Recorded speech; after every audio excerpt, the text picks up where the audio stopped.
어떤 주제로 여기 설까 좀 고민을 많이 했어요. 그런데 전에 이제 3년 만인데 3년 전에는 뭐 칭의와 성화 되게 무거운 주제로 했는데요.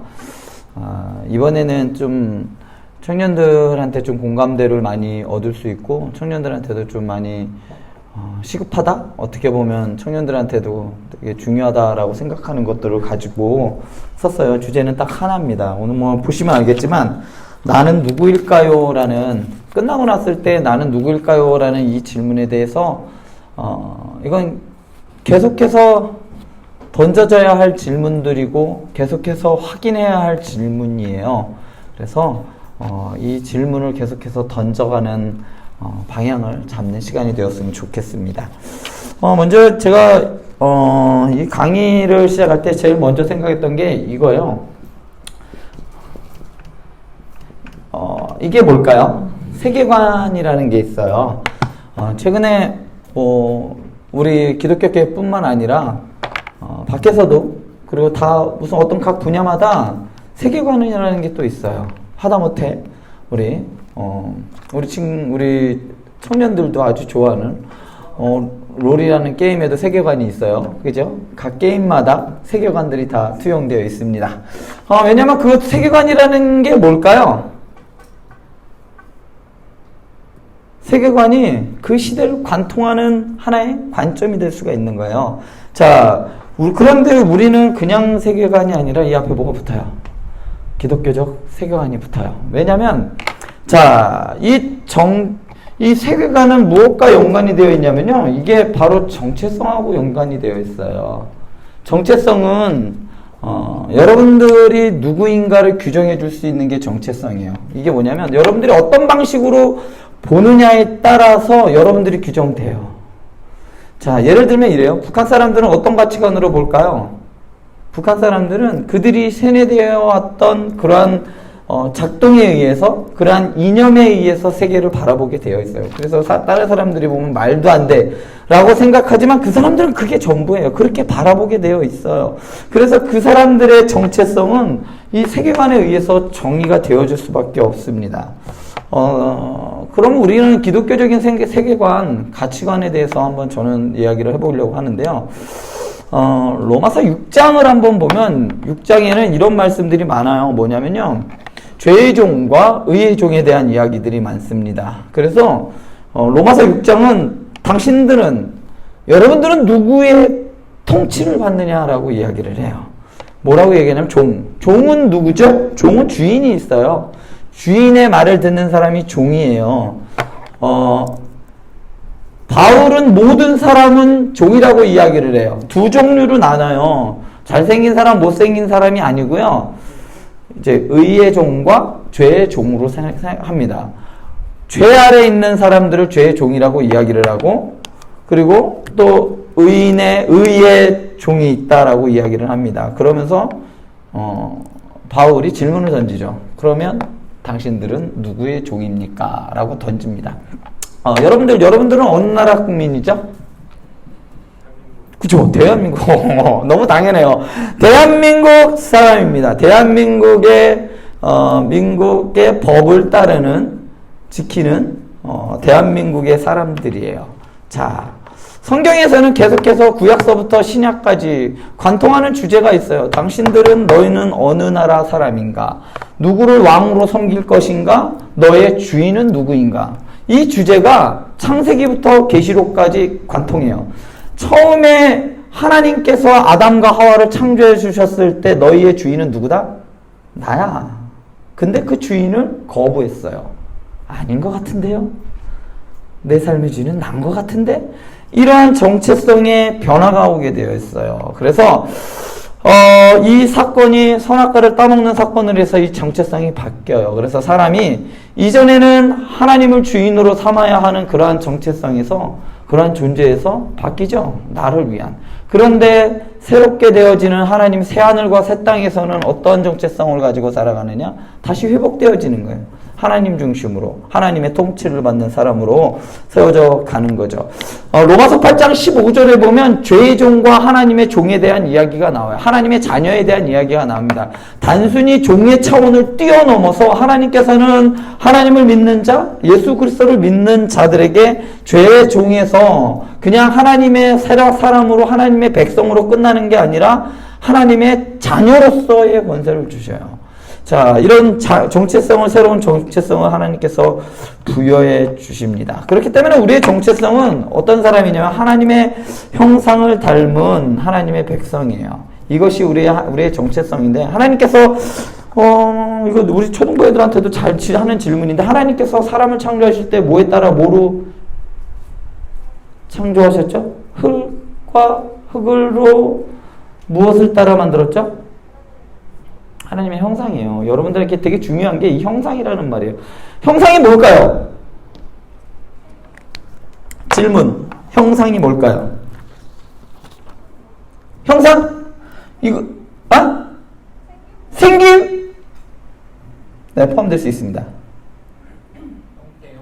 예? 형태?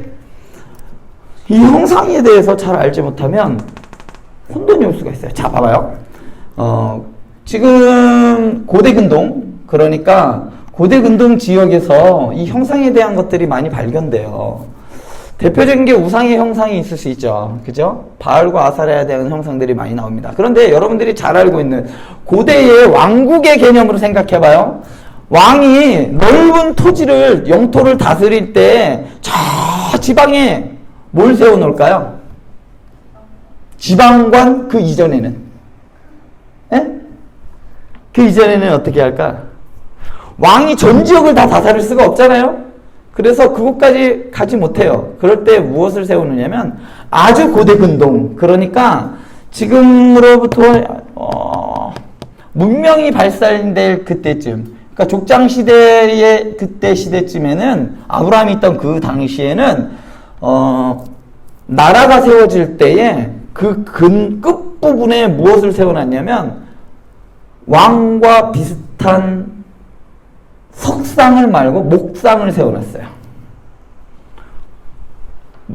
비슷한 형상, 왕을 닮은 그런 걸 조각해서 거기다 꽂아놨어. 뭐라고?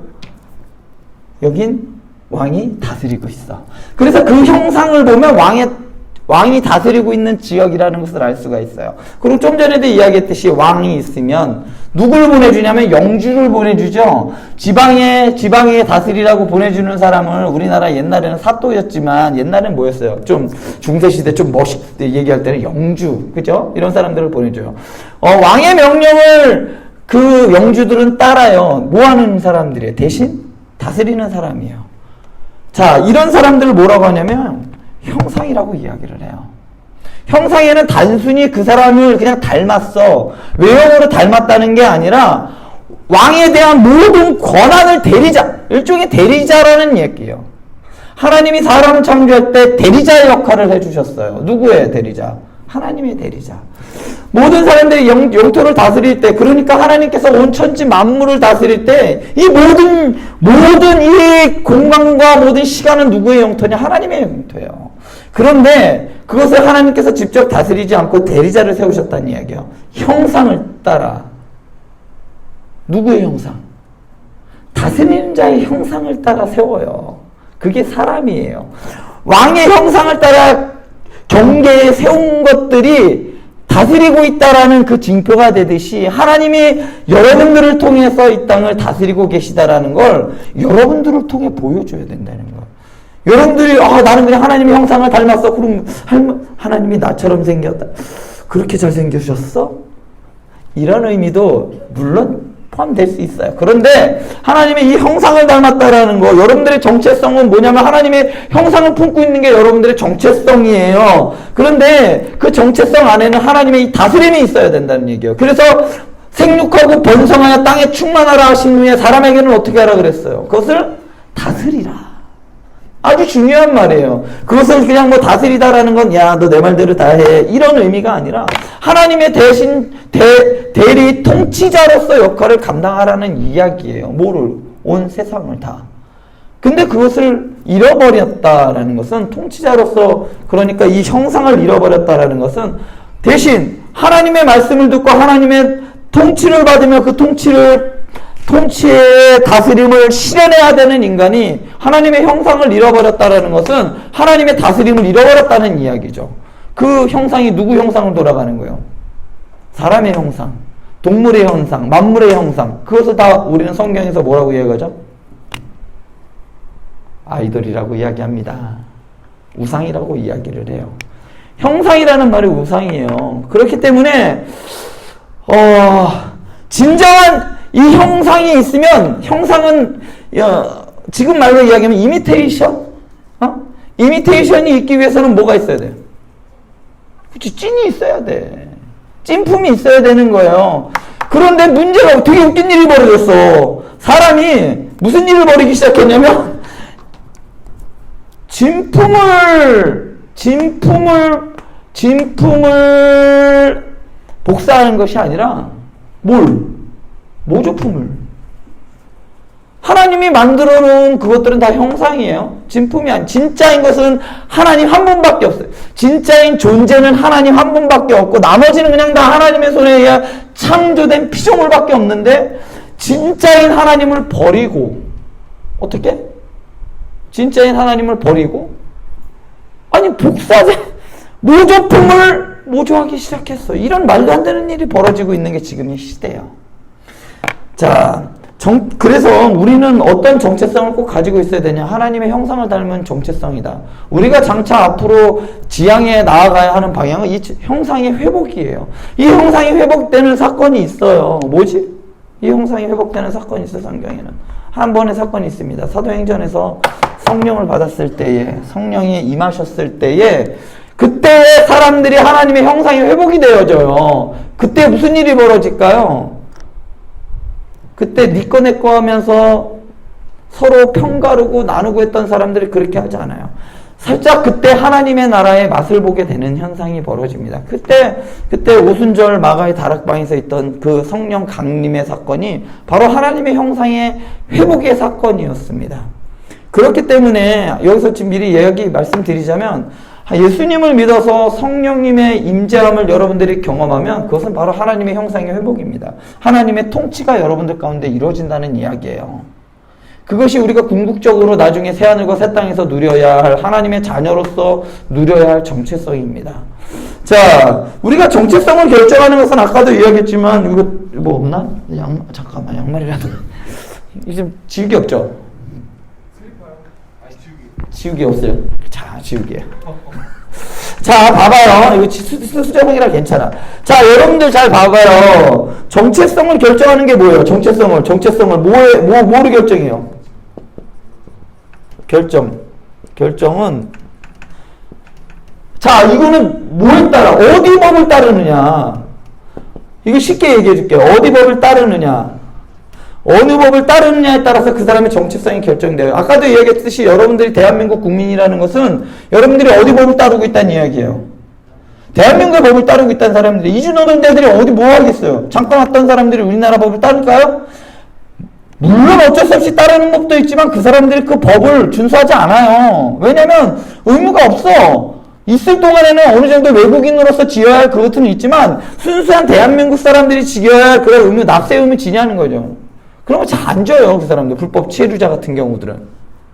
자, 어디 법을 따르느냐에 따라서 우리의 정체성은 결정됩니다.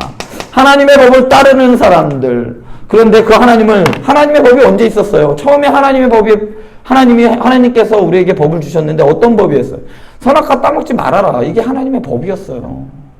근데 먹어버렸어요. 법을 어겼잖아요. 그 어긴 거에 대한 죄에 대한 값을 또 지불하게 되는 겁니다. 자, 이런 현상이 일어났는데, 자, 이스라엘 사람들이 애굽에 있을 동안에 어디의 법을 따르고 있었을까요? 나 양말 신을게요. 애굽의 법을 따르고 있어요. 그럼 그 사람도 어느 나라 사람이에요? 그래요, 애굽 사람이에요. 성경에서 애굽 시대, 그러니까 출애굽기 시작하면서부터는 어느 나라 사람 이야기를 하고 있냐면 애굽 사람 이야기를 하는 거예요. 왜 애굽 사람이라고요? 왜냐면 애굽의 문화에 다 물들어 있어. 애굽 사회에 있어서 몇 년 동안 400년 동안 있었어. 그럼 애굽 사람이지 그 사람이 뭐 한국 사람이에요? 그 사람이 이스라엘 사람이 맞아요? 아니에요. 그냥 애굽 사람입니다. 그런데 그 사람들이 애굽의 법을 따르고 있었어요. 그런데 하나님께서 그 사람들을 불러들였어요. 그 사람들을 선택했어요. 끄집어냅니다. 끄집어내서 이끌어내요. 자, 그래서 출애굽을 시킵니다. 여러분들이 항상 기억하고 있어야 될 거, 신앙생활을 하면서 항상 기억하고 있어야 할 중요한 말씀이 뭐냐면 이 출애굽 사건이에요. 출애굽 사건은 여러분들이 꼭 계속해서 기억하고 여러분들이 성경을 보는 동안에 계속해서 나올 거예요. 자, 성경에 보면 이 정체성이 바뀌는 사건이 한 두 가지가 정확하게 나와요. 첫 번째로는 오늘 보면은 여기에 이게 나오죠. 구약의 사건에서는 마라의 쓴물 사건이 있어요. 마라에서 쓴물 사건이 있는데 여러분 마라 쓴물 사건이 무슨 사건이에요? 뭐죠? 마라에서 쓴물이 나왔어요. 지금 우리 출애굽기 사건을 출애굽기로 계속 보고 있잖아요. 예? 출애굽기로 보고 있는데 이스라엘 백성들이 하나님께서 10가지의 재앙을 통해서 팍 해서 그 홍해를 다 가르시고 나서 이스라엘 백성들이 그걸 넘으면서 너무나 기쁨으로 축제를 벌이면서 하나님께 찬양을 했어요.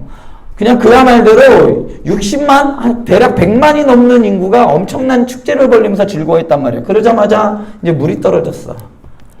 처음 만난 샘의 이름이 마라입니다. 마라는 쓴물이라는 이름이기도 하지만 실제로 지금 중동 지역에 가면 시나이 반도 쪽에 가면 물에서 쓴물이 많이 나와요.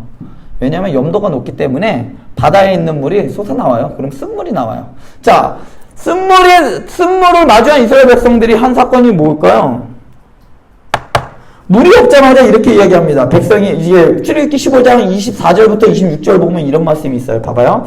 백성이 모세에게 원망하여 이르되 우리가 무엇을 마실까 하매 모세가 여호와께 부르짖었더니 여호와께서 그에게 한 나무를 가리키시니 그가 물에 던지니 물이 달게 되었더라. 거기서 여호와께서 그들을 위하여 법도와 율례를 정하시고 그들을 시험하실세 이르시되 너희가 너희 하나님 나 여호와의 말을 들어 순종하고 내가 보기에 의를 행하며 내 계명에 귀를 기울여 내 모든 규례를 지키면 내가 애굽 사람에게 내린 모든 질병 중 하나도 너희에게 내리지 아니하리니 나는 너희를 치료하는 여호와입니다. 여기서 아주 중요한 말이 나와요. 법도와 율례라는 말씀이 나와요. 하나님께서 이스라엘 백성들에게 율법을 준 게 언제죠? 그쵸, 시내산이죠. 지금 사건은 애굽을 나오자마자예요. 출애굽해서 시내산에 도착하지도 않았는데 하나님께서 율례와 법도를 줬다고요. 왜 그럴까? 이거 뭘까요? 예? 애들이 노답이라서? 아니요. 자, 여러분들이 알고 이거는 하나 알고 넘어갔으면 좋겠어요. 자, 지금의 우리가 하나님을 섬기는 형태와 이스라엘 백성들이 하나님을 섬기는 형태가 같아요, 달라요? 달라요. 왜 다를까? 다른 이유가 있어요.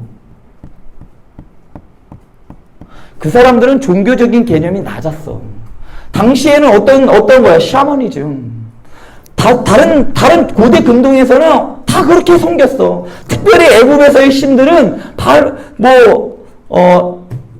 애굽에서의 신들은 거기에 있는 풍요의 신, 여러 가지 진짜 다신을 섬기는 거였어. 잡다구리한 신들을 다 섬겼어. 특징이 뭐냐면, 이 신이 내 말 안 들어줘? 그럼 난 저 신 섬기지. 얘도 말을 안 들어줘? 그럼 난 다른 애 섬기지. 계속해서 다른 신들을 섬겨가면서 한 게 그쪽의 문화였고, 그 우상 중심의, 그 종교 중심의 사회가 고대 근동 사회였어요. 그런 정체성을 가지고 있던 이스라엘 백성들이 이제 나왔어. 그런데 이제 첫발 광야에 딱 마주쳐서 하나님께서 이스라엘 백성들의 정체성을 바꾸는 사건이에요. 이전에는 무엇을 따랐다? 애굽의 법을. 그러니까 바로의 법을 따랐다면 이제는 누구의 법을 따라야 돼? 하나님의 법을. 하나님의 법을 따라야 하나님의 백성이 되는 거예요. 하나님의 출애굽해서 나왔는데도 불구하고 계속해서 애굽을 돌아가고 싶어하고 애굽의 그 가마솥에서 먹던 고기를 생각하면서 그 이빨에 끼인 고기를 생각하면서 있었던 사람들은 애굽 사람이에요. 그들의 정체성은 애굽이란 말이에요. 애굽에 머물러 있는 거란 말이에요. 자, 그래서 하나님께서 마라의 쓴물 사건을 통해서 이스라엘 백성들에게 너희들의 정체성을 바꾸는 거예요. 자, 뭐 어떻게 바꾸느냐. 자, 여기서 보면은, 자, 율례 법도를 정하시고 그들을 시험하셨어요. 시험하셨다. 테스트하셨다는 거예요. 자, 너희가 너희 하나님 나 여호와의 말을 들어 순종하면, 그러니까 너희가 나의 말에, 나의 보기에 의를 행하여 내 계명에 귀를 기울이면, 그러니까 내가 말하는 나의 법을 따라 지키면, 나의 모든 규례를 지키면 애굽에 내린 그 모든 병 중에 하나도 너에게 내리지 않게 할 거야. 여기 이스라엘 사람들이 하나님을 판단할 수 있는 기준은 하나밖에 없었어요. 애굽에서의 10가지의 재앙이었죠. 그 전까지 하나님에 대해서 알았을까? 몰랐습니다. 그들이 봤을 때 하나님이라는 사람은 10가지 재앙을 내리는 신이었어요. 엄청나게 공포스러운 신이었죠. 자, 그 10가지의 재앙 중에 대부분이 질병과 연관되어 있어요. 종기서부터 해서 이부터 해서 다 거의 전염병, 돌림병 막 다 그러니까 하나님은 병을 내리는 신으로 알고 있었어요. 그런데 하나님께서 딜을 하시는 거죠. 야, 너희들 내 말 잘 들으면 이런 병 너희들 떨어지지도 않을 거야. 왜 그렇게 했을까? 이스라엘 사람들은 그렇게 신앙을 가지고 있었어요. 이스라엘 사람들이 갖고 있는 종교 개념이 그거였어요. 그 이전에 아브라함은 또 어땠을까요? 아브라함도 마찬가지예요. 왜 본토지청 아비집에서 떠나서 이스라엘 아브라함을 불러주시고 이렇게 했는데 종교적인 형태가 별로 나타나지도 않아요. 왜 그렇게 했냐면 그때 당시엔 그렇게 섬겼어. 자, 그런데 그 전환 사건이 있어요. 우리가 섬기는 이 하나님에 대해 섬기는 사건에 좀 확장되어져 가는 좀 개념들이 있는데 그 사건이 바로 시내산의 사건이에요. 시내산에서 성막을 주시면서 하나님을 섬기는 방식이 바뀌어지기 시작해요. 그리고 결정적인 계기는 바로 예수 그리스도예요. 예수님이 오시고 난 다음에 우리는 그렇게 섬기지 않습니다. 왜냐하면 이제는 그거 아니어도 우리가 옛날 그 사람들은 그렇게 섬기는 게 하나님을 섬기는 게 최선이라고 했지만 우리는 그렇게 섬기지 않아요. 시대에 따라 하나님 섬기는 방법이 달라지는 거예요. 이제는 예수 그리스도 오신 이후로부터는 우리는 더 이상 잡지는 않죠. 자, 이렇게 사람들의 수준에 맞게 하나님께서 눈을 맞춰 주셔요. 자, 그래서 이 마라의 사건에서 아주 중요한 사건이 하나 있는데, 자, 또 하나, 이 마라라는 것이 뭐죠?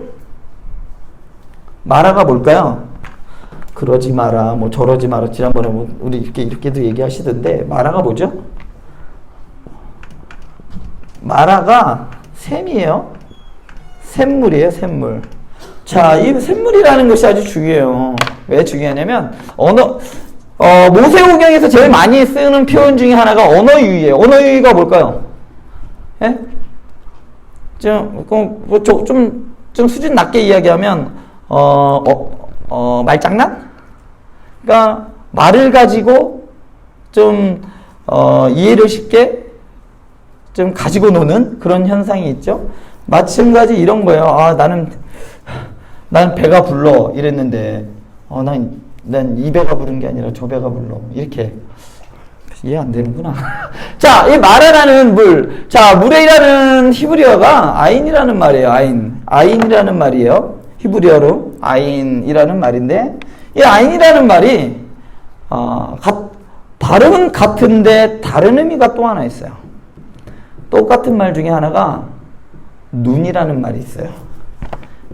이 물이라는 말이 눈이라는 단어도 있어요. 아인, 같은 발음이 나오는데 아인이라는 말이 있어요. 그러면 여러분들, 이 눈을 우리가 주목해야 하는 이유가 있습니다. 왜냐면 성경에서 이 눈이라는 것은 관점을 이야기해요.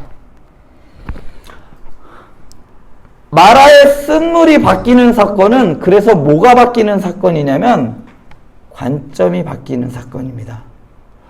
이전에는 이스라엘 백성들이 누구의 관점으로 살았냐면 애굽 사람들의 관점으로 살았어요. 왜냐하면 애굽의 영향을 받았죠. 사회적인 영향을 받았어요. 문화적인 영향을 받았어요. 그렇지만 이제는 그들이 그런 영향에서 벗어나서 하나님의 통치를 받는 하나님의 백성의 관점으로 돌아서는 사건이 마라의 쓴물 사건입니다.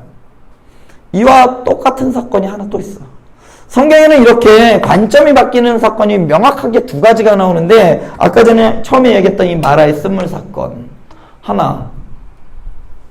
자, 또 하나가 있는데, 자, 요거는 나중에, 자, 또 하나부터 할까요? 자, 이거 넘어갈게요. 다른 사건이 하나 또 있습니다. 그건 언제냐면 신약에서 이러한 사건이 하나 또 나와요. 언제일까요? 여러분들 너무나 잘 알고 있는 사건인데, 쓴물이 변하여 단물이 되듯이 뭐가 바뀌죠? 예? 누구야, 누구? 뭐? 맞았어요. 이거 스타벅스 쿠폰. 되게 중요한 사건. 자, 나중에? 나중은 없는데, 나중에.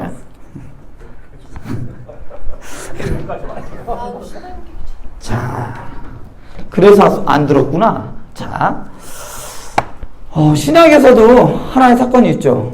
물이 변해서 포도주가 바꾸는 가나 혼인잔치 사건이 있어요. 가나 혼인잔치 사건이 있는데, 여러분들 이 사건 뭐라고 알고 있어요? 예수님이 첫 번째로 행한 사건. 맨날 그러잖아요. 예수님이 말씀하시니 물이 그래서 변해서 뭐 어떻게 됐는데? 예수님 물을 포도주로 바꿔 양조장하시면 기가 막히겠는데? 그래서 이 사건이 담겨있는 의미가 뭔데요? 그냥 왜 예수님께서 아무 생각 없이 가나 혼인잔치 사건을 요한복음에서 보면 가장 첫 번째 나오는 이적으로 왜 나오냐는 이야기예요. 아무 의미 없이 나오는 게 아니에요. 이건 반드시 아까 이거랑 연관이 되어 있어요. 관점과 연관되어 있습니다. 이제 거기 혼인잔치에 누가 들어가느냐면 예수님과 제자들이 같이 가요. 그런데 포도주가 부족하자 정결 예법을 하기 위해서 있던 그 항아리 6개를 그 물을 하인들이 채우자 예수님께서 그걸 갖다 주라 하자 그것이 변해서 포도주가 됐어요. 이전에는 그 정결 예법을 가지고 있던 6개의 항아리는 무슨 의미일까? 정결 예법은 뭐냐면 율법이 명하는 대로 율법에 따라 더 열심히 하나님을 믿기 위해서 이스라엘 백성들이 정한 거예요. 자, 뭐라고 정했냐면요. 밖에 나갔다 오면 어떻게 해야 돼요, 여러분들? 손 잘 씻어야지요. 우리는 뭘 위해서 씻어요? 건강을 위해서 씻지만 이스라엘 사람들은 그게 아니라 정결을 위해서 씻어요. 부정한 것이 묻어서 들어올까봐 항아리에 있는 문. 그것도 그냥 보통 항아리면 안 돼요. 항아리에 기준이 있어요. 토기로 되어 있는 맨질맨질한 거예요. 왜냐하면 벌레들이 기어올라가지 못하게.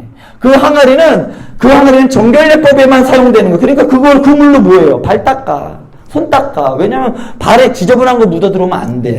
집이 더러워지기 때문이 아니라 정결 때문에 그래요. 그 정결 예법에 쓰기로 했던 그 항아리에 있던 물이 바뀌었어. 뭐로 바뀌었어? 포도주로 바뀌었다는 거예요. 왜 그렇게 바뀌냐? 자, 이전에는 이스라엘 백성들이 정결함으로 나아가기 위해서는, 깨끗함으로 나아가기 위해서는 정결 예법으로 통해서 나갔지만, 이제는 무엇을 통해서 나가는 시대가 열렸다? 예수 그리스도를 통해서 깨끗함으로 나아가는 시대가 열렸다. 그것을 제자들이 알고 그런 관점으로 세상을 바라보아야 된다라는 의미에서 가나 혼인잔치의 이적이 제일 먼저 앞에 나오는 사건이에요. 자, 결국은 이 사건을 통해서 예수님께서 무엇을 보여주고 싶으시냐? 너희는 세상의 관점으로 살아가지 마. 너희들이 규정했던 관점으로 살아가는 것이 아니라 하나님의 관점으로, 예수 그리스도의 관점으로 나를 통해서 세상을 봐. 나를 통해서 너희는 깨끗해질 수 있어. 하나님의 백성이, 예수님을 따라가는 제자들이 어떤 관점으로 이제 앞으로 살아가야 하는 것을 보여주는 것이 가나 혼인잔치예요. 마찬가지로 출애굽해서 애굽에 찌들어있던 그들의 생각과 가치관과 정체성을 바꾸는 사건이, 이 마라의 사건을 통해서 이제는 누구의 통치를 받아라? 하나님의 통치를 받는 백성으로서의 삶을 살아가라는 거예요. 그래서 이 정체성을 바꾸는 이 두 사건이 연관되어 있어요. 아주 중요해요. 자, 여기서 문제에서 보면 구약과 신약의 사건의 공통점은 무엇인가? 결국은 하나님의 통치를 받는 거죠. 하나님의 통치를 받는 사람들을, 자, 이렇게 이야기합니다. 자, 출애굽기 5장 21절 우리 한번 볼까요? 같이 한번 읽어보도록 하겠습니다. 출애굽기 5장 21절. 우리 핸드폰으로 찾으셔도 돼요.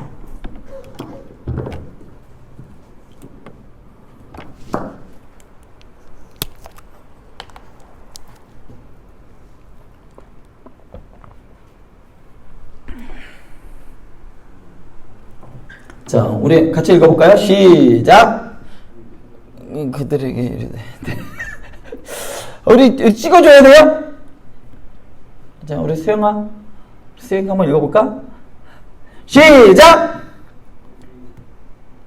우리 한 목소리로 한번 읽어보겠습니다. 시작! 그들에게 이르되 너희가 우리를 바로의 눈과 그의 신하의 눈에 미운 것이 되게 하고 그들의 손에 칼을 주어 우리를 죽이게 하는도다. 여호와는 너희를 살피시고 판단하기를 원하노라. 자, 이 사건이 무슨 사건이냐면요. 자, 모세가 이스라엘 백성들을 이제 출애굽시키기 위해서 하나님의 명령을 받고 바로에게 갔어요. 그래서 야, 내 백성 좀 보내주세요. 이스라엘 백성들 보내주세요. 광야로 가서 이제 하나님께 예배하게 보내주세요. 라고 하자 파라오가 뭐라 그랬어? 자, 파로가 야, 내가 그렇게 하면 안 되겠다, 니네. 야, 니네 이제 집도 안 줄 거야. 벽돌 주지지 마. 만들어낼 때는 다 만들어. 할 거 다 해. 이러면서 더 고달프게 만들었어요. 그러자, 자, 뭐라고 했냐면, 누가 이런 얘기, 작업반장, 이스라엘의 작업반장들이 모세에게 이렇게 이야기합니다. 그들에게 이르되, 너희가 우리를 바로의 눈과 그의 신하의 눈에 미운 것이 되게 하고, 그들의 손에 칼을 주어 우리를 죽이게 하는도다. 그 다음이 중요한데요. 여호와는 너희를 살피시고 판단하시기를 원하노라. 하나님을 믿은 거예요, 이 사람들? 작업반장? 하나님을 안 믿었을 거예요. 자, 이렇게 믿는, 여기에서의 믿음. 자, 모세가 했던 그 출애굽시키려고 했던 그것에 대해서 고통이 오자 파라오가 애굽 사람에게 집을 주지 않고 고통을 주자 작업반장들이 이런 이야기를 했어요. 여호와는 너희를 살피시고 판단하기를 원하노라. 뭐야? 결국은 너 하나님한테 벌 받을 거야, 너. 이런 얘기예요. 이 사람들이 하나님을 믿은 걸까요? 안 믿은 걸까요? 하나님께서 모세와 아론에게 벌을 내려달라고 이렇게 비는 거죠. 이런 모습을 봤을 때는 하나님을 믿는 것 같기도 합니다. 그러나 정말 그들이 하나님을 믿었다면 이제 하나님이 그들의 고난을 끊으시고 파라오의 그 압제로부터 해방시켜 주실 것을 빌었겠죠. 자, 그러나 그 사람들은 그렇게 하지 않았어요. 왜 그럴까요? 바뀌지 않을 거라고 생각했기 때문이에요. 오히려 그들에게 대해서 하나님은 알고 있었지만 하나님은 파라오보다 높지 않다고 생각했을 거예요. 하나님도 신. 그러니까 이 애굽에 있는 많은 다신 중에, 많은 신 중에, 그래, 하나님도 그 안에 포함이 되어 있어. 그런데 그 중에 제일의 신은 누구야? 바로야. 이렇게 생각을 했던 거죠. 당시에 세상은 누굴 중심으로 돌아간다고 생각했냐면 애굽 사람들은 파라오를 중심으로 돌아간다고 생각했습니다. 그래서 온 세상의 지배자가 누구다? 파라오다. 그래서 하나님마저도 그 파라오의 질서, 바로의 질서 안에 포함되어 있다라고 생각을 했어요. 그렇기 때문에 그 사람들이 했던 그 기도는 그냥 이런 거예요. 바로에게 인정을 받아서 바로의 눈에 눈밖에 나지 않고 그냥 편안하게 살면서 그 질서 속에서 그냥 적당히 그냥 출세하면서 이제 그렇게 살아가는 기도를 했겠죠. 그런데 이런 기도를 우리가 지금 하고 있다는 이야기예요. 분명히 우리는 하나님을 믿는다라고 하는데 정말 하나님을 믿는지, 하나님을 믿으면서 바로의 질서, 세상이 요구하는 질서를 따라가고 있지는 않는지. 이스라엘 백성들이 그런 정체성을 가지고 있었어요. 하나님을 믿는 그러한 유일하신 하나님을 믿는 정체성이 아니라 바로의 질서 속에 있는 하나님을 믿었다는 이야기예요. 여러분들이 교회를 다니고 여러분들이 신앙생활을 하고 있는 게 세상의 질서 속에 있는 그냥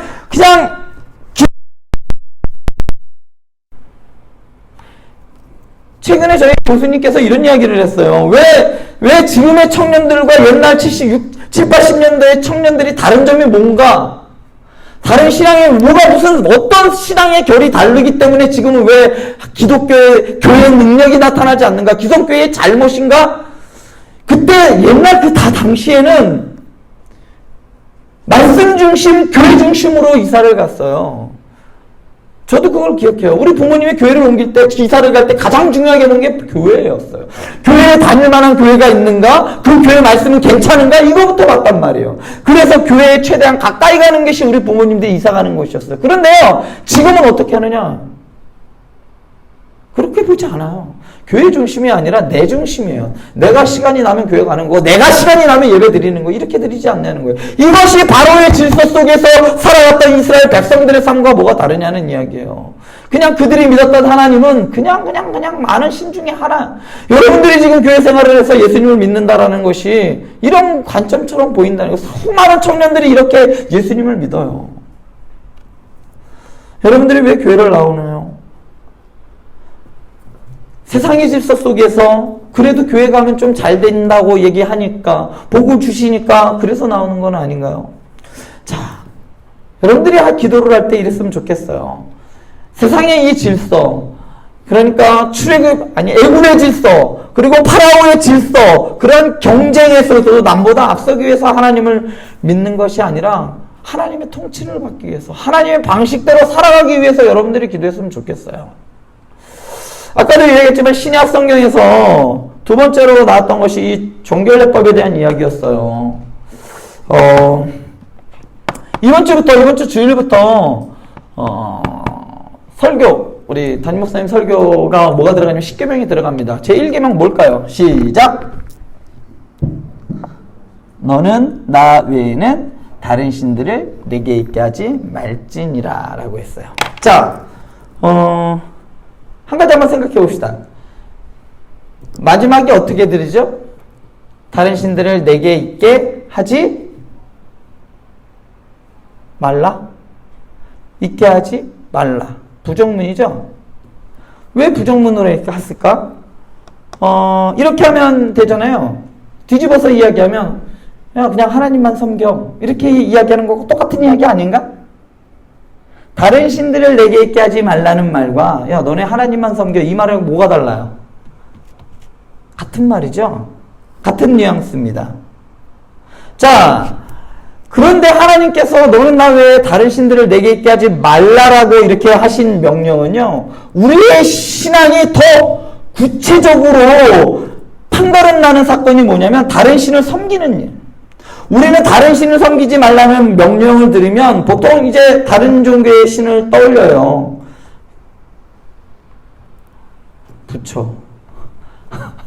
부처를 생각하고 또 뭐 마호메트를 생각하고 이럽니다. 그렇게 생각하면 1계명을 지키기 너무나 쉽죠. 자, 그런데 출애굽을 경험한 이스라엘 백성들에게 다른 신이란 뭘까요? 출애굽을 경험한 이스라엘 백성들에게 다른 신, 아까도 이야기했잖아요. 세상의 중심은 누구에게로부터 돌아간다? 파라오. 고대 이집트 국가에서 파라오는 신이었어요. 실제로 파라오는 죽인 사람을 살릴 수 있다라고 거기에 기록되어 있어요. 무소불위의 권력을 가진 그러한 존재였습니다. 그런데 하나님께서 호렙산에서 모세에게 나타나신 하나님이 파라오에게 가라고 모세에게 명령하실 때 모세는 어떻게 할까? 계속해서 거부합니다. 왜 거부했을까요? 왜냐하면 파라오 중심으로 돌아가기 때문에, 파라오는 엄청난 능력이 있는 사람으로 알았기 때문이에요. 그래서 모세는 그것을 거부했습니다. 그런데 자, 지금까지 이스라엘 백성들과 모세가 가지고 있지 않던 관점, 그러니까 세상을 파라오의 관점으로 보았던 하나님의 파라오의 질서 속에서 바라보던 그 관점에서 이제 하나님의 관점으로 보라고 모세에게 얘기하게 하시는 거예요. 하나님의 관점으로 본다면 바로는 두려운 존재가 아닙니다. 그런데 계속해서 바로의 관점으로 본다면, 세상의 관점으로 본다면 바로는 엄청나게 두려운 존재입니다. 왜냐면 어찌 보면 하나님이란 존재, 여호와라는 존재는 당시에 입증되지 않았어요. 어떻게 입증될 건데. 그런데 모세가 여호와 하나님보다 오히려 더 파라오를 두려워하는 것은 어쩌면 당연합니다. 10가지의 재앙을 내리기 전에 엄청 두려워했습니다. 그래서 백성들이 이런 고백도 하잖아요. 파라오의 그 가마 옆에서 먹던 고기 생각을 했던 게 바로 그런 연유였습니다. 자, 그런데, 자, 이런 일들이 있다가 결국은 이스라엘 백성들은 계속해서 출애굽해서 가나안 땅에 가서 그곳에서 왕국을 세우고 계속해서 그곳에서 번성함에도 불구하고 이스라엘 백성들은 누구를 따르느냐? 하나님을 섬기느냐? 그렇게 하지 않아요. 하나님을 섬기는 일에 실패합니다. 이 말은 뭐냐면 하나님의 백성으로서의 정체성을 가지고 살아가는 것에 대해서 실패해버린다는 거예요. 그래서 결국은 어떻게 되느냐? 기원전 721년에 아수르에 의해서 멸망당하고 맙니다. 하나님께서 심판하셨어요. 지도에 흔적조차 남기지 않고 없애버리십니다. 그리고 남유다도 마찬가지로 587년에 바벨론에 의하여 완전히 멸망합니다. 왕족을 포함한 수많은 사람들이 바벨론의 포로로 갑니다. 하지만 그때 당시에 예언자 이사야는 포로들이 고국으로 돌아올 겁니다. 그것을 예언합니다. 그리고 다시 한번 이스라엘을 향하여 예언을 하는데, 얘들아, 너희 이스라엘의 하나님의 주되심을 너희들 포기하지 마. 하나님이 너희의 주님이야. 하나님이 너희의 주권자 되시고 너희는 하나님의 백성임을 계속해서 선포합니다. 바벨론이 아니라 하나님이 통치하신다라는 이것을 이사야 선지자는 계속해서 선포해요. 그리고 그 복음이 공관복음에 담겨있는 하나님의 나라입니다. 여러분들은 어느 나라 사람이에요? 여러분들은 하나님 나라 사람 아닙니까? 하나님의 백성들 아닙니까? 여러분 그렇기 때문에 여기 나와 있는 거 아닙니까? 그러면 하나님의 통치를 받아야 하는 사람들이에요. 하나님의 말씀을 따라야 하는 사람들이란 이야기예요. 여러분들은 어느 정체성을 가지고 있을까? 우리의 정체성에 대해서 한번 생각해 봤으면 좋겠어요. 우리의 정체성, 제 첫 번째는 우리는 종입니다. 누구의 종이냐? 우리는 하나님의 종입니다. 이게 우리의 정체성 1번이에요. 나는 하나님의 종입니다. 로마서 8장 14절에 보면 하나님의 노예가 된다는 것에 대해 나와요. 하나님의 노예가 된다는 것은 하나님의 지배의 일원이 된다는 것이고 하나님의 아들과 딸이 된다는 것이라고 이야기를 해요. 그것이 바로 하나님의 종이 되는 이야기예요. 사랑받는 아이로 입양되는 겁니다. 계속해서 바울은 우리를 향해 더 가치 있고 고귀한 용어를 사용하는데 우리는 하나님께 입양된 사람이자 하나님을 뭐라고 부르냐면 아버지로 부를 수 있는 사람들. 그리스도와 함께 상속자가 된 사람들이자 형제 그리스도와 함께 영광을 받게 된 사람들이다라고 여러분들 우리의 정체성을 이야기해 줍니다. 우리는 하나님의 종이에요. 하나님의 자녀입니다. 이것을 여러분들이 잃지 마시기 바라요. 또 하나, 우리는 하나님의 백성입니다. 하나님의 백성이다. 공관복음 보면, 공관복음 그러니까 마태, 마가, 누가, 요한복음을 보면 이 주제가 있어요. 주제는 딱 하나예요. 하나님의 나라입니다. 하나님의 나라를 복음이라고 이야기를 해요. 여러분들이 알고 있는 복음은 어떤 게 복음이에요? 복음. 예수님께서 나를 위해 십자가에 달려 죽으셨어. 이것이 복음이라고 이야기할 수도 있어요. 그런데 그렇게 이야기하면 너무 힘이 없어. 그래서 그렇게 살고 끝이야. 그거 인정하면 끝이라고 생각하니까 나가서 어떻게 살아도 돼. 나 예수 믿어서 구원받았으니까 막 살아. 어떤 청년들이 최근에도 또 이런 질문을 했어요. 여기서도 마찬가지일 거예요. 해마다 청년들과 대화하면 나오는 주제 중에 하나가 술 마셔도 되나요? 이런 이야기야. 여러분들은 어떻게 생각하세요? 술 마셔도 되나요? 안 되나요? 이게 문제가 된다고 생각합니까? 어떻게 해야 된다고 생각합니까? 술 마시고 안 마시고의 문제가 아니에요, 사실은. 여러분들이 만약에 술을 마셔도 된다고 생각하면, 그럼 반대로 이야기하면 이런 이야기죠. 술을 마셔도, 교회 다니는데 술을 마셔도 되나요? 안 되나요? 이 질문 속에 뭐가 담겨져 있어요? 아니죠. 더 구체적으로 뭐냐면, 신앙적으로 접근하면 이런 거예요. 술 마셔도 하나님의 천국 가는데 지장이 없다면, 술 마시겠다. 맞죠? 천국 가는데 지옥 간다 그러면 어떻게 하겠어요? 술 마셔요? 안 마셔요? 당연히 안 마시죠. 근데 만약에 천국 가는데 지장이 없다 그러면 마시겠다는 이야기예요. 정말 성경이 그렇게 이야기하냐는 거죠. 그렇게 이야기하지 않습니다. 자, 술 마시는 것, 자, 물론 어떤 뭐 지역에 따라서는 마실 수도 있다고 이야기를 해요. 그런데 그것이 정말 여러분들의 정체성을 규정하는 것이냐는 것이죠. 세상 사람들은 여러분들을 보고 어떻게 생각할까요? 한국교회에서는 그냥 밖에서 얘기해봐요. 제가 예전에 되게 열심히 이중적인 생활을 했어요. 학교에서. 엄청나게 열심히 신우회 활동도 했고, 엄청나게, 주사랑 협회도 제가 회장을 이끌면서 비가 오면 항상 술을 마시러 다녔어요. 되게 이중적인 생활을 했단 말이에요. 왜 그랬냐면, 술을 마시는 것과 전혀 상관이 없다고 생각했어요. 그런데 제가 술을 먹는 순간 이렇게 얘기해요, 친구가. 야, 너 교회 다니는데 술 마셔도 돼? 그거 뭐라는 거예요? 야, 교회 다니면 술 마시면 안 되잖아. 이런 이야기가 있는 거예요. 사람들이 보기에, 여러분들이 이것을 먹어도 되느냐, 안 먹어도 되느냐, 이 문제가 아니에요, 사실은. 어떤 때는 먹어도 되고, 어떤 때는 먹으면 안 되는 겁니다. 이게 뭐냐면, 사도 바울이 제사에 들어간 음식을 먹어야 되느냐, 말아야 되느냐고 고린도 교회에서 논쟁이 붙었어요. 그거 먹어야 돼요, 말아야 돼요? 라고 이야기했을 때, 믿음이 있는 사람, 그까짓 거 우상들에게 준 게 그까짓 게 무슨 능력이 있다고. 그냥 먹으면 되지, 믿는 사람인데. 그런 사람이 있는 반면에, 또 어떤 사람들은, 그래도 우리가 하나님을 믿는데 우상 따위에게 비친 그 음식 먹어야겠냐? 먹으면 안 되겠지. 사도 바울의 대답은 뭐였냐면, 서로를 위해서 나는 그래 먹든지 안 맞든지 하나님의 영광이면 괜찮아. 그런데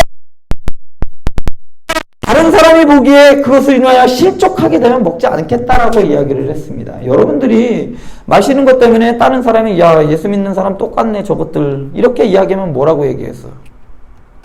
똑같네 라고 하면 그 사람이 실족하는 거 아니겠냐는 거예요. 자, 또 우리 교회, 그러니까 우리 조상들 중에 왜 술 마시면 안 되냐고 선언을 했었냐면, 전에도 한번 이야기했던 것 같아요.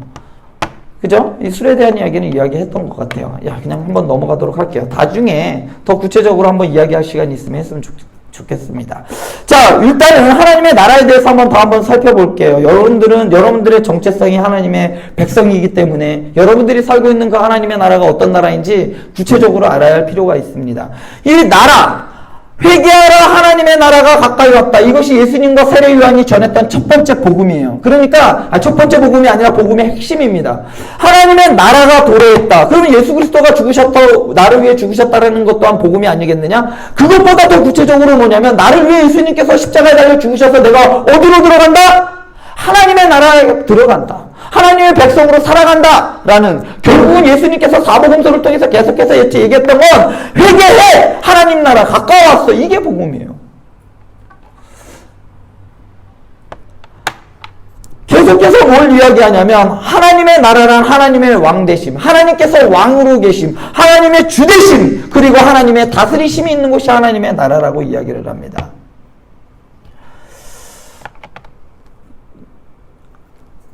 자, 그렇기 때문에 여러분들 믿음이라는 것은 무엇이냐면, 그렇기 때문에 믿음이라는 이 단어는 단순히 하나님의 주되심을 그냥 인정하는, 예수님은 나의 주님입니다 라고 인정하는 그런 수준이 아니라 하나님의 백성으로서 실제적으로 살아가는 것을 의미하는 겁니다.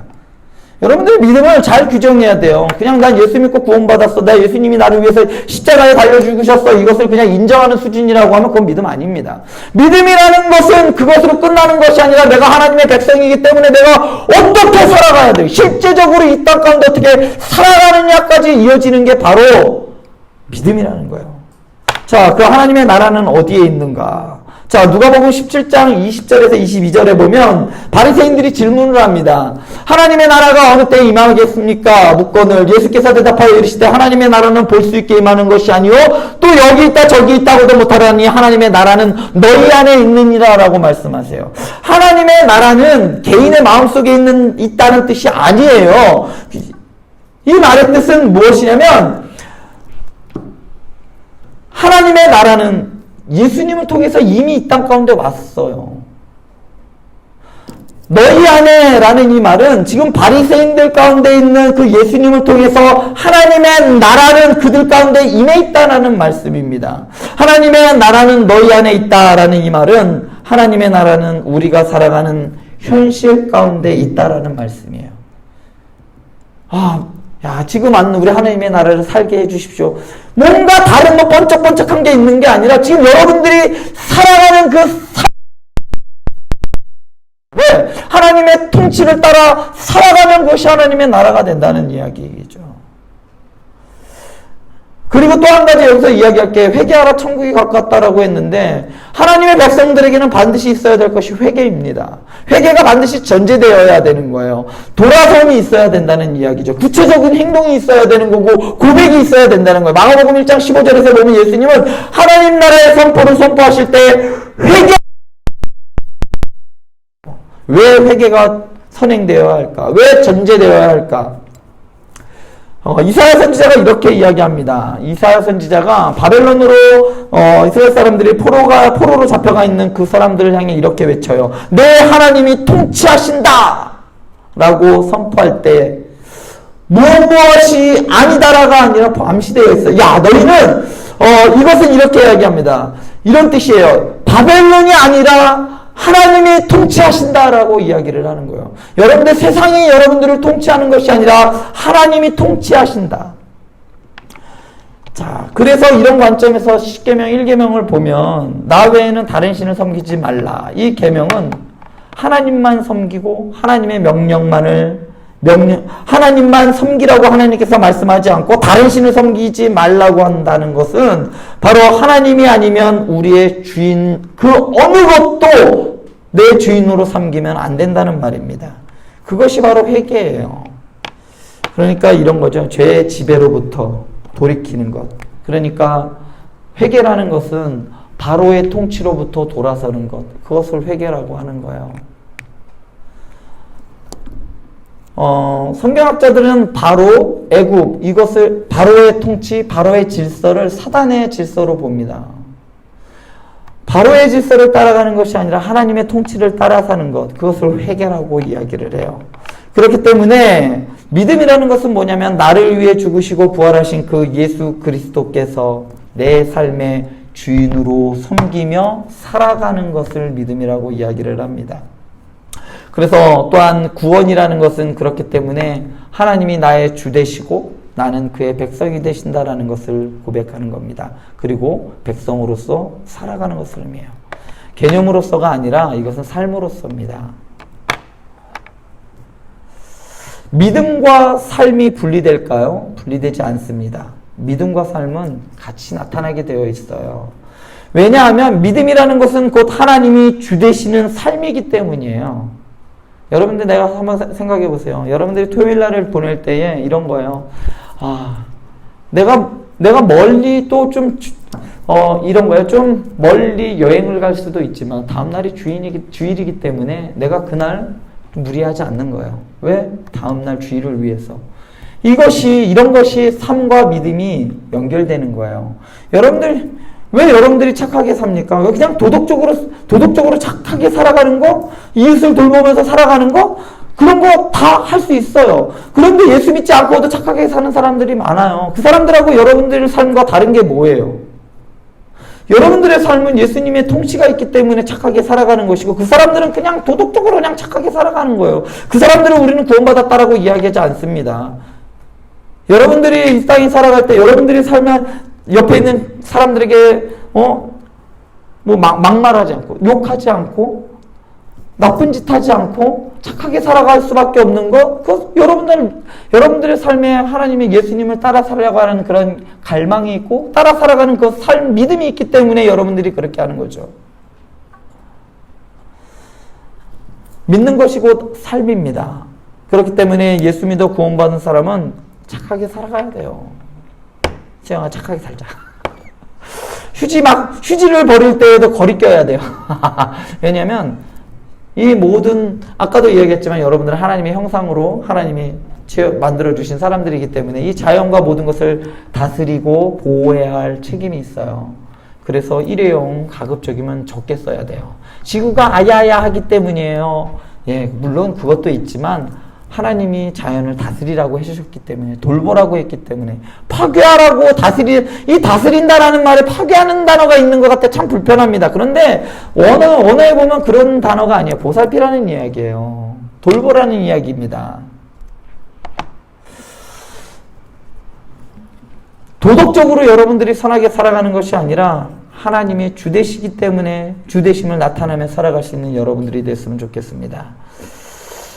세 번째로 여러분들의 정체성은 교회입니다. 여러분들은 교회예요. 교회라는 것은 뭐냐면 거룩함으로 부르심받은 모든 자들이 한데 모인 것이 교회입니다.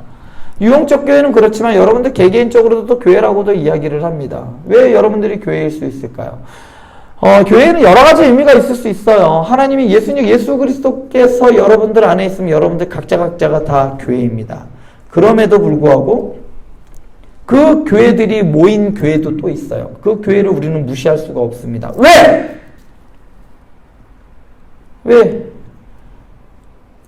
하나님의 나라이기 때문이에요. 그 교회들이 모여있는 곳이 교회. 지금 우리 행복한 교회를 왜 하나님의 나라라고 이야기할 수 있느냐면 여러분들 예수 그리스도가 있는 여러분들이 한 명 한 명 모여있는 곳이기 때문이에요. 여러분들 천국에 가면 그런 모임들이 될 거예요. 예수님을 주인으로 섬기는 사람들, 예수님의 법을, 예수님의 통치를 받고 있었던 사람들이 모여있는 곳. 그것이 하나님의 나라예요. 그 사람들이 모여 예배하는 것. 그것이 하나님의 나라입니다. 이렇게 얘기하니까 예배만 드려. 끔찍한데. 이렇게 생각하는 사람들 혹시 있을 수 있지만 우리가 드려지는 이런 우리가 드려졌던 1부, 2부, 3부 이런 형태의 예배가 아니라 또 다른 형태의 예배로서 우리가 하나님의 나라에서 살아가게 된다는 이야기입니다. 교회를 만드시고 제정하시고 세우시고 유지하시는 분은 하나님이십니다. 그렇기 때문에 우리는 교회를 사랑해야 돼요. 왜냐하면 이곳으로부터 우리가 하나님의 통치를 받을 수 있기 때문입니다. 어떤 사람들은 교회가 없어도 된다고 하는 사람들이 있어요. 저는 그 사람들이 너무나 안타까워요. 저는요, 교회를 부정하는 사람들은 예수님 안 믿는 사람이라고 생각합니다. 왜냐하면 하나님의 통치가 그곳에 없기 때문이에요. 교회를 통해서 하나님께서는 역사하십니다. 물론 그동안 교회들이 이걸 이런 착각을 또 하지 마세요. 교회는 무조건 다 선하느냐? 그렇지 않습니다. 사람들이 모여있어요. 어떤 사람들이 모여있어요? 다 지저분한 사람들이 모여있어요. 완벽한 사람이 어디 있겠어요? 다 죄인인데. 그럼에도 불구하고 여러분들이 지향하는 점이 어디예요? 하나님의 나라예요. 그런 사람들이 있기 때문에 교회를 우리는 거룩한 곳이다. 거룩한 성도라고 이야기를 하는 겁니다. 여러분들이 거룩한 거 아니에요. 여러분들이 그냥 성도라고 하는 것은 여러분들 안에 무슨 거룩한 건덕지가 있어서가 아니라 여러분들 안에 있는 예수 그리스도가 거룩하기 때문이에요. 그러니까 여러분들 안에 예수님이 있다, 없다. 이것은 정말 여러분들의 정체성을 결정짓는 정말 중요한 사건입니다. 여러분들 예수님 안에 있습니까? 예수님 안에 있는지 없는지 어떻게 할 수 있어요? 금방 할 수 있습니다. 어떻게 할 수 있을까요? 내가 예수님 말씀에 순종하느냐 안 하느냐 보면 돼요. 내가 말씀에 따라 순종할 수 있느냐, 그것을 순종하고 살아가고 있느냐 아니냐에 따라서 그 사람의 삶은 달라져요. 예수님이 그 안에 계시다면 그 사람은 예수님의 말씀에 순종할 수밖에 없어요. 자, 우리 또 하나 있습니다. 두 번째로는 이제 마지막으로 이제 우리의 정체성을 확인하는 두 가지가 있어요. 첫 번째로는 예배입니다. 예배. 다른 형태로 이야기하자면 저는 주의를 이야기하고 싶습니다. 주의를. 세상에 대하여 여러분들의 정체성을 드러내 보일 수 있는 게 뭐가 있을까요? 저는 주일이라고 생각해요. 예배라고 생각합니다. 아니요, 예배입니다. 왜 그럴까요? 이런 거예요. 일주일 내내 7일을 일하면 월급을 얼마나 받을까요? 5일이란 사람보다 더 많이 받겠죠, 당연히. 그죠? 그런데 주일날 일하지 않아요. 왜 일하지 않을까요? 예배드리기 위해서. 그 예배드리러 오는 그게 무엇을 좌지우지하냐? 정체성을 좌우합니다. 이런 거예요. 나는 하나님께 예배하는 사람입니다. 이것을 사람들에게 보여주고 세상에 대하여, 사단에게 대하여 나는 하나님의 백성이야. 나는 하나님의 통치를 받는 사람이야. 이것을 보여주는, 그 정체성을 확인하고 보여주는 날이 바로 주일이에요. 그렇기 때문에 여러분들이 주일에 나와서 예배하지 않는다면 여러분들의 정체성을 잃어버리는 겁니다. 코로나 때문에 많이 여러분들이 예배를 못 드렸죠? 여러분들의 정체성이 흔들렸어요. 아니요. 그거 뭐 여러분들 뿐만 아니에요. 교회에 많은 사람들이 예배 드리지 못해서, 그깟 뭐 예배 안 드리면 좀 어때? 인터넷으로, 온라인으로 예배 드리면 어때? 사실 엄밀히 이야기하자면 온라인으로 드려지는 예배가 정말 예배일까? 저는 상당히 심각하게 고민을 합니다. 온라인으로 계속 예배 드리다 보면 결국은 그 사람의 신앙을 다 까먹는다고 봐요. 왜냐하면 교회는 모이는 곳이기 때문이에요. 모여서 여러분들이 나누는 교제. 여러분들이 아무리 줌으로 여러분들 모여가지고 세런들끼리 이야기를 나눈다고 해도요, 모여서 밥 한 번 먹는 것만 못할 겁니다. 여러분들의 성도 간의 교제가 있어야 되는 곳이고, 그곳이 바로 교회에서 이루어지기 때문에 그곳에서 이루어지는 모든 것들이 여러분들의 정체성을 만들어줍니다. 그래서 여러분들 주일날 나와서 예배 드리는 거에 힘쓰세요. 그 예배 드림이 그거예요. 나는 하나님의 통치를 받는 사람들입니다. 나는 하나님의 백성입니다. 이것을 사단에게 선언하는 거예요. 그렇기 때문에 여러분들 예배의 자리를 사모하세요. 그리고 또 하나는 저는 11조라고 생각합니다. 11조? 아니, 물질에 대한 것들에 대해서 여러분들의 정체성을 분명히 해야 할 필요성이 있다고 생각해요. 11조를 해야 하냐 말아야 되냐 이런 이야기를 하는 사람들을 저는 봤어요. 여러분들 기본적으로 이건 한번 이야기하고 넘어갈게요. 조금 시간이 가더라도 이야기하는 게 좋을 것 같아요. 여러분들은 헌금이 어떤 거라고 생각합니까?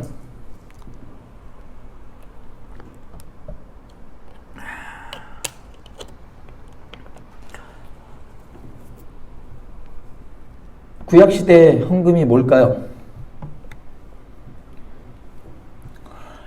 구약시대에는 헌금이 없었습니다. 그죠? 없었나? 있었을까요? 없었을까요? 재물? 예수님 돌아가셨는데 예수님께서 단 한 번의 죽으심으로 더 이상의 재물이 필요 없는 그 단번의 죽으심으로 우리의 구원을 완성하셨기 때문에 더 이상 우리에게 재물은 필요 없습니다. 그런데 왜 우리가 헌금을 드릴까요? 이것은 초대교회에서부터 있었던 일들이에요. 성찬을 나누며, 모일 때마다 성찬을 나누고 떡을 나눌 때에 교회에서 모여서 그 사람들이 모여서 헌금을 했어요. 왜 했을까요? 떡을 나누지 못할 만큼 어려운 사람들이 있었어요. 그 사람들을 위해서 하나하나 모금하기 시작했고, 그것이 떡을 떼기 전에 그리고 떡을 뗀 후에든지 둘 중에 한 번에 꼭 있었어요. 그래서 나눔이 있었다는 이야기예요. 그리고 그 나눔은 어려운 이웃들 뿐만 아니라 교회를 세우는 일에 사용이 되었어요. 그렇기 때문에 성경에는 없었지만 우리 믿음의 선배들이 교회를 세우면서 그 과정 가운데 필요하기 때문에 했던 것들이에요. 그리고 저는 이런 걸 한번 묻고 싶어요. 11조 해야 되냐 말아야 되냐, 나 이런 질문하는 사람한테 정말 이런 질문하고 싶어요. 그래서 11조를 하고 싶다 하겠다는 거예요, 말겠다는 거예요?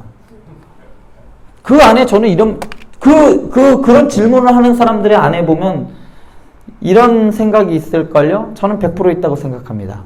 아깝다. 하나님께 드리는 게 아까운 겁니다. 드릴 건 드리고요. 그것이 어떻게 사용되든지 교회가 그것으로 배부를 불리고 땅을 사고 건물을 사고 그건 교회가 할 일이고, 나중에 가면 하나님께서 판단하시는 건 그건 하나님이 판단하실 거예요. 하나님께 드려진 예물을 어떻게 사용했느냐, 그거는 하나님께서 행위에 따라 하실 겁니다. 그렇지만 여러분들이 하나님께 아까워하지 말라는 이야기예요. 드릴 건 드리라는 이야기입니다. 여러분들의 마음을 그것 때문에 하나님께 인색하지 말라는 이야기예요. 한 가지 제가 한 번 더 얘기할게요. 저희 이건 부모님에 대한 이야기라 그런데 그건 좀 올드하고 저한테 꼰대라고 이야기도 소용없는데 저는 이야기할 겁니다. 자, 저희 어머님께서, 저희는 목장을 했어요. 한 1년에 이제 한 달에 보통 나오는 11조가 한 100만 원 정도 됐던 것 같아요.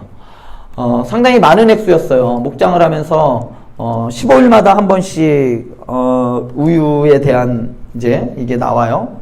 저희 회사에서부터 나옵니다.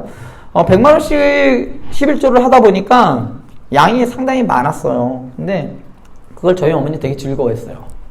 그런데 여러분들한테 한번 질문할게요. 여러분들이 생각하기에 11조는 어느 거 11조라고 하죠? 뭐를 11조라고 하죠?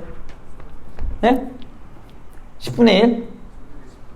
소득의 10분의 1? 자, 그럼 질문할게요. 그러면 월급 통장에 찍혀있는 금액의 10분의 1이요? 예? 순수익? 그거 다르잖아요. 성경에 순수익이라고 나와있나? 어느 게 11조일까? 아니, 그냥 처음에 들어왔을 때 그 찍힌 액수의 11조, 10분의 1을 11조라고 할 거야? 아니면, 그래도 뛸 거 띄고 그냥 순수익, 그지? 말한 거. 이야기를 하자면 이런 거죠. 소를 기르면 뭘 사? 사료 사잖아. 사료값 빼고, 또, 임대료 같은 게 있으면 또 그거 빼고, 거기 나온 거, 순수익의 10분의 1일 것인가? 어느 게 10분의 1일까요?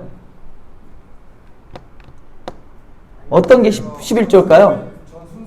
순수익이요? 또 어떤 게 11조일까요? 자, 어떤 분? 전체. 자, 어느 게 정답일까? 정답은 없습니다. 정답은 없어요.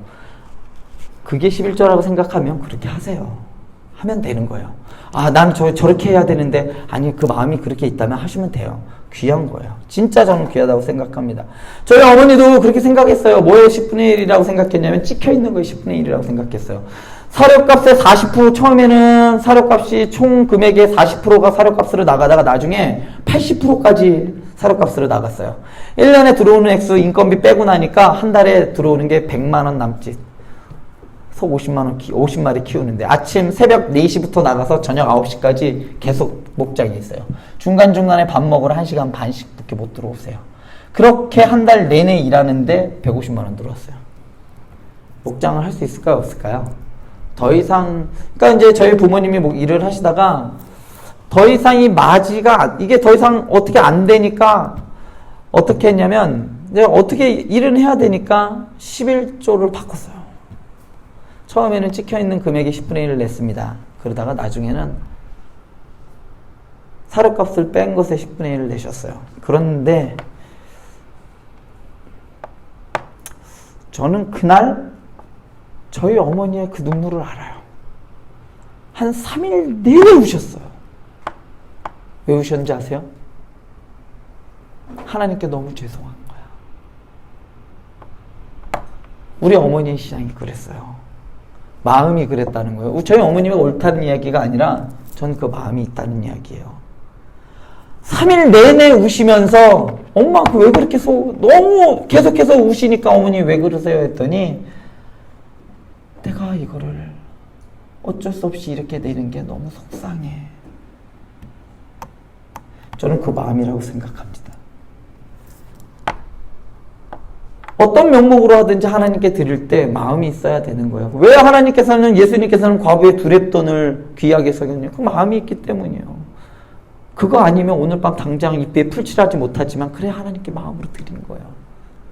중심을 드렸다는 이야기예요. 하나님의 백성으로 살아간다는 것은 그냥 하나님의 이 율법대로 그냥 살아가는 것을 의미하지 않아요. 그런 사람들을 예수님께서는 외식하는 자들이라고 말합니다. 마음이에요. 중심이에요. 하나님께서는 마음을 들이지 않는 예배를 드리는 사람들, 그런 사람들에게 뭐라고 말씀하시냐면 저딴 것들 좀 치워버려. 역겨워. 이렇게 이야기하십니다. 말라기에서는 하나님께서 그렇게 이야기해요. 고기 냄새가 내 옆에서 역겨워. 집어치워. 누가 좀 치워줘. 이렇게 이야기하시는 분이에요. 중심이 있어야 된다는 얘기죠. 자, 물질에 대해서 저는 이렇게 생각했어요. 규정합니다. 예수님께서 한 청년에게 물었습니다. 부자 청년에게 물었어요. 뭐라고 이야기하냐면, 부자 청년이 예수님께 왔어요. 예수님, 어떻게 해야 영생을 얻을까요? 했을 때 예수님께서 뭐라고 이야기하시죠?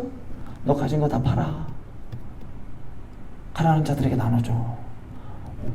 그 전에 예수님께서 뭐라고 얘기하셨죠? 너 율법 말씀대로 다 따라 살았니? 그럼요. 저 다 했지요. 그럼 마지막으로 가지고 있는 거 다 팔아. 그래서 나를 따라.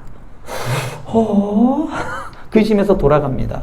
그 청년의 가치관은 뭐예요? 그 청년의 가치관은 물질에 대한 정체성은 결국은 하나님의 백성의 정체성으로 살아가지 못하는 거예요. 아까운 거죠. 이 물질에 대한 이 정체성을 내려놓을 수 있는 거, 확인할 수 있는 거 저는 11조라고 생각합니다. 왜? 자, 봐봐요. 왜 예수님께서는 그 청년에게 이웃에게 그것을 나눠주라고 이야기를 했을까요? 이웃에게 나눠주면 어떻게? 영생을 얻나요? 그러면 이제 나눠줘야 되는 거야? 정말 그런 이야기를 하신 걸까요? 한 가지 더 이야기가 있어요. 예수님께 한 율법사가 와서 질문을 합니다. 예수님, 영생을 얻으려면 어떻게 할까요? 하나님을 사랑하고 이웃을 사랑해야죠. 저거 다 하고 있었는데? 그러면서 예수님께서 질문을 합니다. 이야기를 나눠요. 얘기해 줍니다. 그 유명한 비유를 하나 이야기하시는데 무슨 비유죠? 사마리아인의 비유를 이야기하십니다. 그러면서 사마리아인 이야기는 다 아시죠? 하나하나 다 넘어가다가 나중에 누가 그 사람을 치유하죠? 사마리아인이 치유합니다. 그 비유를 우리는 뭐라고 이야기하면 선한 사마리아인의 비유라고 해요. 그래서 어떡하라고? 사마리아인처럼 뭐 하라고? 다치고 약한 사람도 돌봐주면 된다는 이야기예요? 그게? 그렇게 하면 영생을 얻나요? 여러분들이 하나님의 나라의 백성, 하나님의 나라에 대해서 얼마만큼 갈망하고 있고 그 나라의 사람으로 얼마만큼 살아가고자 하는 갈망이 있느냐, 그거에 따라 여러분들 이야기의 얘기가 달라지는 거예요. 여러분들 원수까지도 사랑할 수 있는, 나를 때렸는데 저 녀석 때문에 내가 교회 못 가가 아니라 예수님 때문에 저 녀석이 내가 정말 미워 죽겠는데 우리 공동체에 왔어? 그러면 그래, 내 예수님 때문에 포옹할 수 있어. 이거 이야기하는 겁니다. 나 쟤 때문에 교회 못 다녀. 우리 청년들 나 이런 얘기 들 때마다 나 미치겠어요, 정말. 왜 교회를 떠납니까? 상처받아서 떠났대요.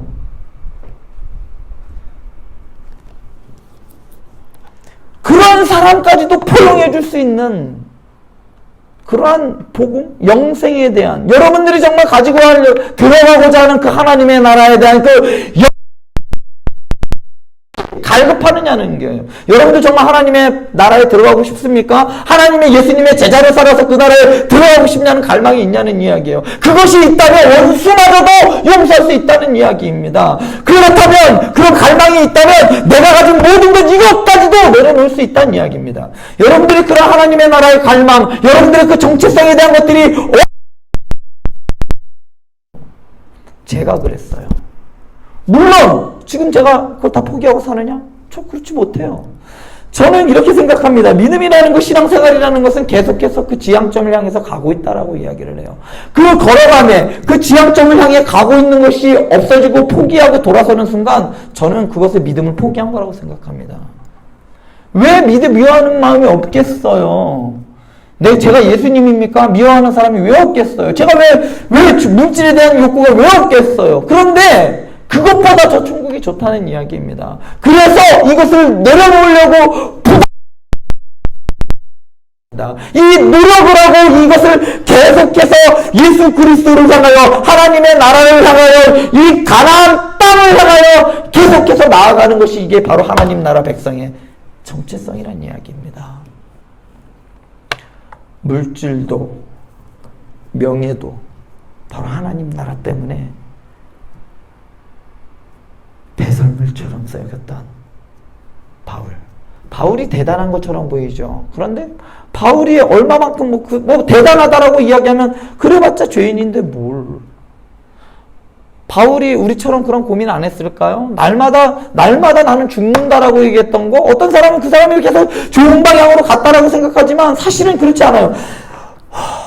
제 얘기 한번 할게요. 제가 지금 신앙생활을 한 40년 넘게 50년 가까이 함에도 불구하고 제가 매일매일 제가 나아졌을까요? 안 나아졌을까요? 나아졌으면 예수님만큼 예수님 반 정도는 됐겠지. 안 나아져요. 안 나아집니다. 점점 성화되어 가느냐? 안 그래요. 그런데 계속해서 저는 그 방향성만을 잃지 않는다는 거예요. 저는 그거 놓지 못하겠어요. 여러분들도 이 하나님 나라, 하나님 백성의 정체성을 붙잡고, 나는 예수님 믿는 사람이에요. 난 하나님 나라 백성입니다. 지금은 비록 내가 유혹에 넘어졌다 할지라도 다시 일어나세요. 다시 가세요. 나 이번 주에 그래, 내가 이렇게 하면 안 되지만 내가 오늘 시험 보러 가는 거 참 주일인데도 내가 시험 보러 가는 거 마음 아파하세요. 그게 하나님 나라 백성의 정체성이라는 이야기입니다. 가지 말라는 이야기가 아니라 마음 아파해야 된다는 이야기예요. 당연하다라고 생각하지 말라는 이야기예요. 주일날 급한 일이 있으면 빠져도 된다는 이야기가 아니에요. 빠지면 안 돼요. 그것을 여러분들이 알고 마음 아파해야 된다는 이야기예요. 내가 정체성을 여기 잡고 교회에서 나와서 예배해야 되는데 예배하지 못하면 마음 아파하라는 이야기입니다. 계속해서 아파하세요. 그것이 신앙생활이에요. 그것이 믿음의 길을 걸어가는 사람들의 길입니다. 그것을 포기하는 순간 여러분들은 그리스도인이기를 포기하는 겁니다. 그러니까 여러분들 이 믿음의 길, 여러분들의 정체성을 하나님의 나라에 두고 계속해서 나를 쳐서 하나님 말씀에 복종시키며 살아가며 부단히 더 여러분들 그 말씀 앞에 순종하기를 몸부림치면 여러분들이 될 수 있기를 바랍니다. 저도 못하는 이야기 한 거예요, 사실은. 그럼에도 불구하고 같이 가자니 여기서 자, 이 시간 우리 함께 기도했으면 좋겠어요. 그래서 저와 같이 저는 여러분들이 같이 저도 걸어가는 그 길을 함께 옆에서 발맞춰서 갔으면 좋겠어요. 그래서 옆에 있는 사람이 넘어지면 이렇게 세워주세요. 실족한 사람이 있으면 이렇게 세워주세요. 자, 이 시간 우리 함께 찬양했으면 좋겠습니다. 우리 말씀하시면 우리 한번 같이 찬양할까요?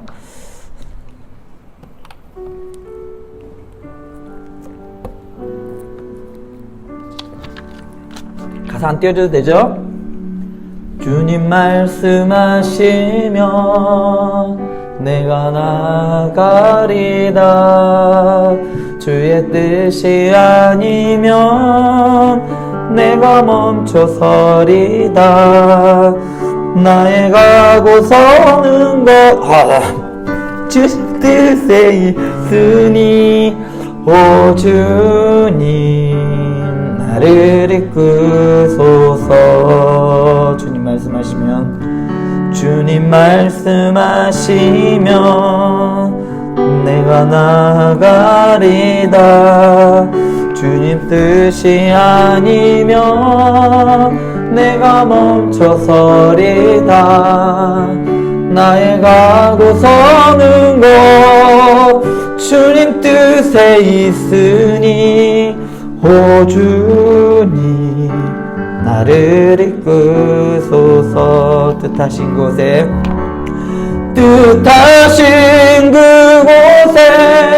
나 있기 원합니다. 이끄시는 대로 순종하며 살리니 연약한 내 영혼 엉하여 일하소서. 주님 나라와 그 뜻을 위하여 뜻하신 그곳에 나 있기 원합니다. 이끄시는 대로 순종하며 살리니 연약한 내 영혼 통하여 일하소서. 주님 나라와 그 뜻을 위하여 오 주님 나를 이끄소서. 이 시간 우리 함께 기도했으면 좋겠습니다. 하나님, 나 하나님의 백성으로 살아가고 싶습니다. 하나님, 나와 함께 하여 주시옵소서. 주님의 말씀에 순종하고 싶습니다. 너무나도 많은 유혹 앞에 제가 넘어질 때가 너무 많습니다. 그럼에도 불구하고 저는 하나님의 백성으로 살고 싶습니다. 이 믿음의 다짐을 하면서 주님께 주여 한번 부르시면서 나를 주님의 하나님의 나라의 백성으로 살아가게 하여 주시옵소서. 하나님의 정체성은 백성의 정체성을 가지고 살아가게 하여 주시옵소서. 이 시간 주여 한번 부르시는 함께 기도하며 나아가도록 하겠습니다. 주여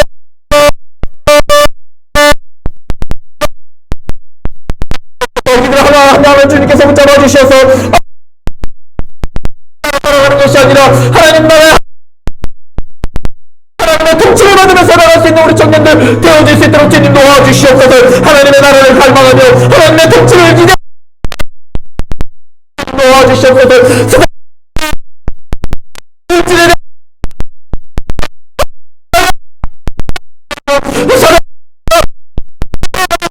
우리 청년들 내어줄 수 있도록 주님도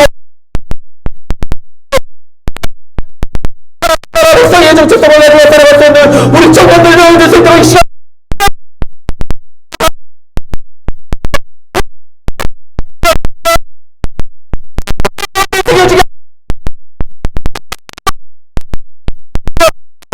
되어지게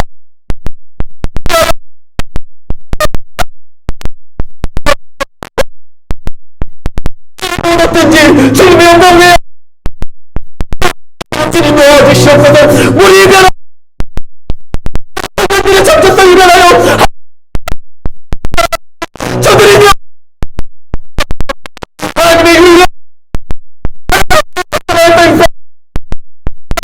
청년들의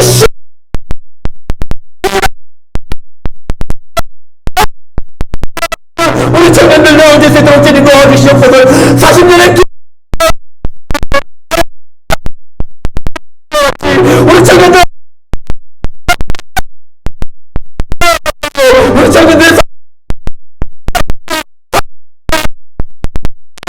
우리 청년들 내어지게 이들에게 그런 말 하나님의 나라를 소망도 내어줄 수 있도록 주님 도와주시옵소서. 사랑의 하나님 감사합니다. 너무나도 살아가기 힘들고 벅찬 세상입니다. 세상 사람들과 똑같이 걸어가도 시원치 않습니다. 똑같이 공부해도 따라가기 너무나도 벅찹니다. 그럼에도 불구하고 우리 청년들의 정체성은 하늘에 있습니다. 하나님의 자녀입니다. 하나님이 통치하심이 우리 청년들의 삶에 있게 하여 주시옵소서. 매일매일 말씀을 부여잡고 오늘도 살아내지 못함에 눈물을 흘리게 하여 주시고 매일매일 회개하며 돌아서지만 사단은 우리를 향하여 정죄하며 니가 짓게 뭘 하느냐고 정죄하며 손가락질하지만 그럼에도 불구하고 나는 하나님의 자녀입니다. 이 정체성을 붙들고 살아가는 우리 청년들 되어지게 하여 주시옵소서. 이 믿음과 삶을 포기하지 않게 하여 주시고